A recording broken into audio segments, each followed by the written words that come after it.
चलना बम हटके चलना बम हटके संगम फिल्म्स की शानदार प्रस्तुति। चलना बम हटके हो कान्हा पकावर लचके हो।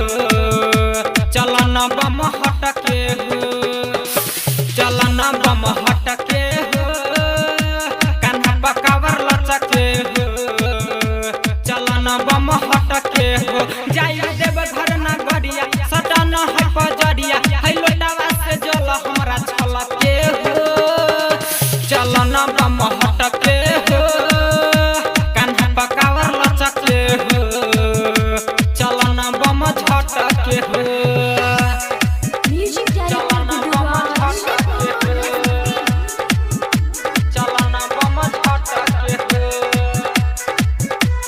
भोले बाबा के महिमा त छैको दुनिया में सबसे महान हो। इनके पूजै छै देव मुनि लोग सारा हिंदुस्तान हो सारा हिंदुस्तान हो। भोले बाबा के महिमा त छैको दुनिया में सबसे महान हो। इनके पूजै छै देव मुनि लोग सारा हिंदुस्तान हो। पिहिल जब गोला लागेला बम भोला ई दुनिया के विष बाबा पियले हो। चलना बम हटके हो कान्हा पकावर लचके हो। चलना बम हटके हो चलना बम हटके हो चलना बम हटके हो।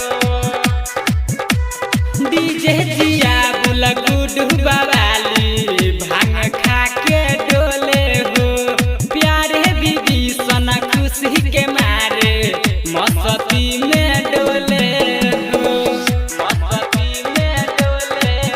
हाँ डीजे जिया बुला गुडू बवाली भांग खा के हिले हो। प्यारे बीबी सना खुशी के मारे मस्ती में डोले हो। कहे राइटर ललित बाटे बाबा हित आदर्शों पर तनी नजर फेरी हो। चलना बम हटके हो कान्हा पकावर लचके हो। चलना बम हटके हो जाई